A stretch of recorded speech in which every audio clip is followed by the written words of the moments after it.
आज हम इस वीडियो में क्वेश्चन नंबर 3 के कुछ क्वेश्चंस एक्सप्लेन करेंगे या समझेंगे, जैसे कि I have already explain question number 1. So now I just want to explain question number 4. D is equal to x such that x is a prime number which is a divisor of 60. So let's understand how we will solve this question. Suppose we have a number 60. So let's find the prime factor first of all. 30 पहले prime factor निकाल लेंगे. 5 and 5.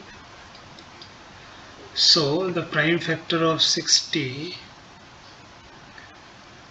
will be 2, 2, 3 and 5. So the roster form of this D is equal to 2. अब यहाँ 2 दो बार है तो only set के according एक ही बार लेंगे. 2 फिर 3 आ जाएगा, after that 5. So this will be the answer of this question.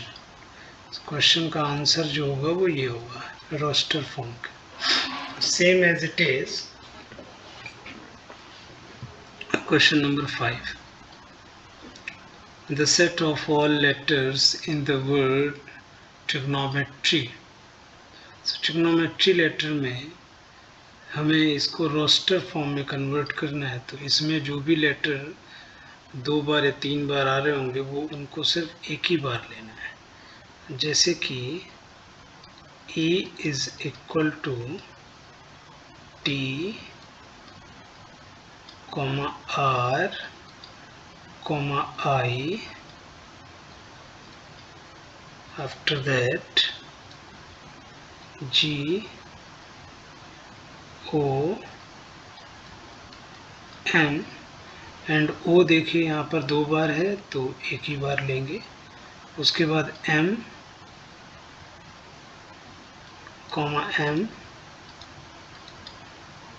M के बाद E, T हम एक बार ले चुके हैं यहाँ तो T नहीं आएगा. R हम एक बार ले चुके हैं तो R नहीं आएगा. और इसके बाद Y. तो ये आंसर होगा E पार्ट का. तो इस तरह से हम इसको रोस्टर फॉर्म में लिखेंगे.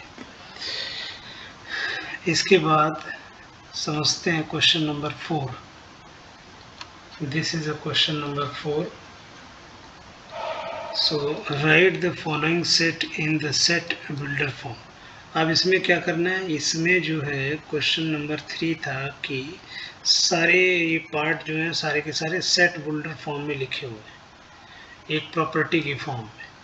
अब इस क्वेश्चन में क्या करना है कि इसमें जितने भी क्वेश्चन गिवन हैं इनको इस फॉर्म में कन्वर्ट करना है, जैसे कि क्वेश्चन नंबर 3 दिया हुआ है. तो क्वेश्चन नंबर 4 को क्वेश्चन नंबर 3 के जैसा बनाना है. तो let's understand one by one, एक एक करके समझते हैं कि ये क्वेश्चंस क्या हैं. और जो है अब देखिए, अगर क्वेश्चन नंबर 1 को देखें, अगर हम 4 के 1 को देखें तो इसमें लिखा है 3. तो 3 को हम इस तरह से लिख सकते हैं 3 × 1. उसके बाद 6 लिखा है, इसको हम लिख सकते हैं 3 × 2. उसके बाद 9 लिखा हुआ है, 9 को हम लिख सकते हैं 3 × 3. और 12 लिखा हुआ है तो इसको हम लिख सकते 3 × 4.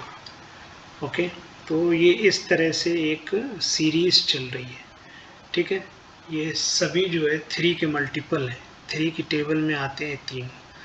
तो इसका फर्स्ट पार्ट है जो 4 का फर्स्ट पार्ट, उसको इस तरह से करेंगे हम.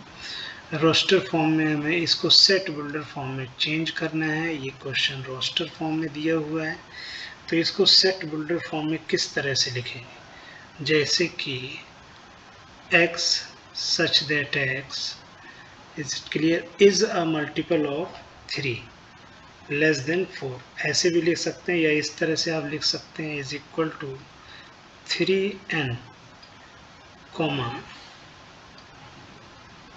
n belongs to natural number.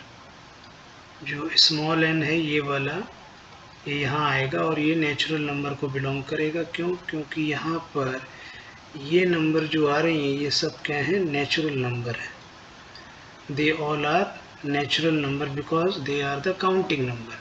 So जो n होगा ये वाला, ये बिलोंग करेगा नेचुरल नंबर को।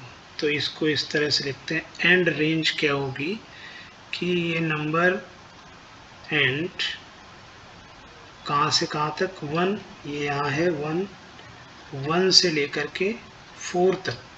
तो इसको किस तरह से रिप्रेजेंट करेंगे, 1 से 4 तक है तो लिखेंगे कैसे, less than equal to x, sorry not x, n less than equal to 4।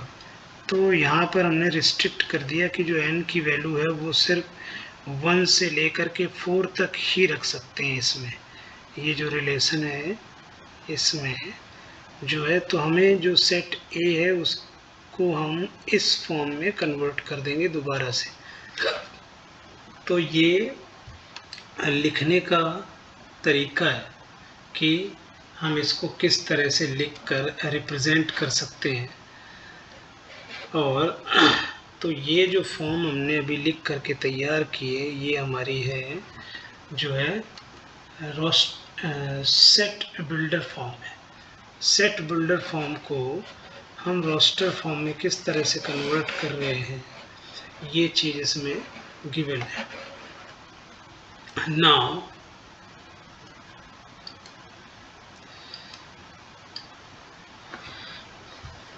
the second part you can also do same like as it is, and third part same as it is, and question number 4 and 5 fourth part है और ये fifth part है।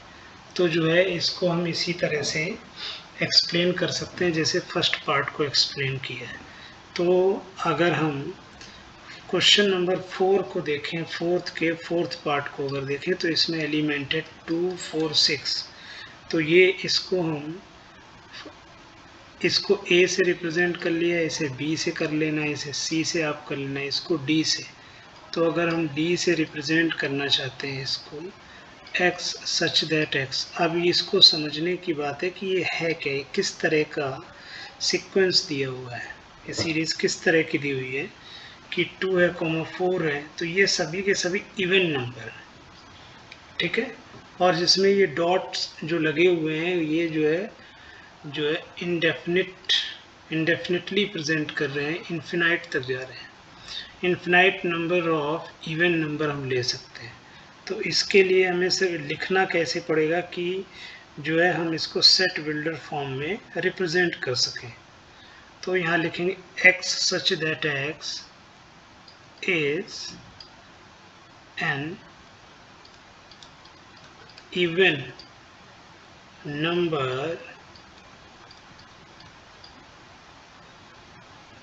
और you can natural add कर सकते हैं natural number. x such that x is an even natural number. So ये जो पूरा रिप्रेजेंटेशन है इसको हम बोलेंगे सेट बिल्डर फॉर्म। अब ये क्वेश्चन जो है सेट बिल्डर फॉर्म में चेंज हो गया। तो ऐसे ही आपको ये बाकी क्वेश्चन जो इसके ऑप्शंस में दिए हुए हैं उनको आपको सेट बिल्डर फॉर्म में चेंज करना है। अगर आपको समझ आ गया है ये, तो आप इसको ईजिली जो है आसानी से चेंज कर सकते हैं कि कैसे हम क्वेश्चंस को सेट बिल्डर फॉर्म में चेंज कर रहे हैं, उसी हिसाब से आप इसको जो है सेट बिल्डर फॉर्म में चेंज कर सकते हैं। रोस्टर फॉर्म से, और अगर क्वेश्चन रोस्टर फॉर्म में दिया हुआ है तो उसको हम किस तरह से सेट बिल्डर फॉर्म में चेंज कर सकते हैं, और अगर सेट बिल्डर फॉर्म में दिया है तो उसे रोस्टर फॉर्म में कैसे चेंज कर सकते हैं।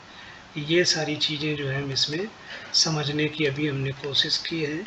अगर आपको ये समझ आ गया है तो अब हम आगे बढ़ते हैं, नेक्स्ट क्वेश्चन पे बात करते हैं, क्वेश्चन नंबर 5। तो क्वेश्चन नंबर 5 को समझते हैं कि क्वेश्चन नंबर 5 में एक्चुअली क्या कह रहा है। क्वेश्चन नंबर 5 में कह रहा है कि list all the element in the following set. इसमें अब सिर्फ ये कह रहा है कि जो फॉलोइंग सेट है उसमें सिर्फ आपको एलिमेंट को लिस्ट करना है। मतलब इसमें इसने ये नहीं कहा कि आपको सेट बिल्डर फॉर्म दी हुई है तो इसको रोस्टर फॉर्म में लिखिए, बट अगर हम इसको आइडेंटिफाई करें, पहचानें, तो ये एक एक्चुअली में सेट बिल्डर फॉर्म ही है। तो इसका मतलब है इसको हमें किस फॉर्म में बदलना है, इस फॉर्म में चेंज करना है, रोस्टर फॉर्म में चेंज करना है। तो जैसे कह रहा है is an odd natural number, तो ये इजी है आपके लिए। आप इसको इस तरह से, आप सभी जानते हैं कि ऑड नंबर्स क्या होती है, तो ये इस तरह से रिप्रेजेंट हो जाएगा। बट क्वेश्चन नंबर बी जो है सेकंड पार्ट है, इज एन इंटीजर। अब इसमें जो है आपकी जो लिमिट दे रखी, रेंज दे रखी, वो है -1/2। एक्स की जो भी वैल्यू होगी वो -1/2 से बड़ी होगी, और जो मैक्सिमम वैल्यू होगी वो इससे छोटी होगी। तो जो नंबर हमें लेनी है, इंटीजर्स हमें लेने हैं, वो इसके बीच में ही लेने हैं। ठीक है। अब जैसे कि अगर आप इसको चेक करें कि -1/2 को अगर आप 1/2 को डिवाइड करें तो आएगा 0.5। तो एक्चुअली में ये नंबर -0.5, और अगर 9/2 को आप डिवाइड करें तो ये कितना आएगा 4.5। तो आपको -0.5 और 4.5 के बीच की नंबर लिखनी है। तो ये आपके लिए काफ़ी टफ नहीं होगा। आप इसको इस तरह से 1 2 3 ओके 4, तो ये जो नंबर होगी, अब इसमें 0 भी आएगा। क्यों? क्योंकि ये नेगेटिव नंबर है। तो अगर इसे नंबर लाइन पर आप देखते हैं जब, तो 0 के बाद 1 आता है तो 0 यहाँ होता है। अब 0 इंक्लूड क्यों होगा? क्योंकि इस तरफ की जो भी नंबर होगी लेफ्ट हैंड साइड की, वो माइनस में होती। तो आप यहाँ कहीं पर हैं 0.5, -0.5 पे हैं। तो जब आप आगे बढ़ेंगे तो 0 इंक्लूड होगा इसमें, तो आपको इसमें 0 ऐड करना पड़ेगा स्टार्टिंग में, 0, 1, 2, 3, 4। तो ये आपका आंसर हो गया सेकेंड नंबर का। तो इसको आप इस तरह से समझ सकते हैं। जब भी इस तरह से क्वेश्चन आए तो आप इसको डिवाइड करके इस तरह से इजीली से समझ सकते हैं कि इसके बीच में कितनी नंबर आएंगी, और आप उसको नंबर लाइन पर शो करके भी देख सकते हैं कि क्या क्या हमें इंक्लूड करना है उसमें। तो ये इस तरह से क्वेश्चन चेंज हो जाएगा। तो इस तरह से आप जो है इन क्वेश्चनों को आसानी से कर सकते हैं, जिससे कि आपको कोई प्रॉब्लम परेशानी नहीं होगी। अब हम आ जाते हैं क्वेश्चन नंबर, ये जो आपके बाकी बचे हुए क्वेश्चंस हैं इनको आप ट्राई करें। आफ्टर दैट अब हम इसको समझते हैं जो कि जो क्वेश्चन चेंज हो रहे हैं, ठीक है, वो किस तरह से हो रहे हैं। अब देखिए लास्ट क्वेश्चन है, ये तो मैच वाला क्वेश्चन है। मैच करना है कि कौन सा ये जो स्टार्टिंग में आपको जो है फॉर्म जो दे रखी हैं, ये रोस्टर फॉर्म दे रखी है, और ये जो फॉर्म दे रखी हैं वो सेट बिल्डर फॉर्म दे रखी है। ठीक है, तो आप इजीली इसको मैच कर लेंगे। ये इतना टफ नहीं है क्वेश्चन आपके लिए, तो आप इसको आसानी से समझ सकते हैं। और अगर आपको ये मेरा पढ़ाया हुआ समझ आ रहा है, ये क्वेश्चंस आप आसानी से कर पा रहे हैं, तो मुझे कमेंट में ज़रूर बताएं। Thank you.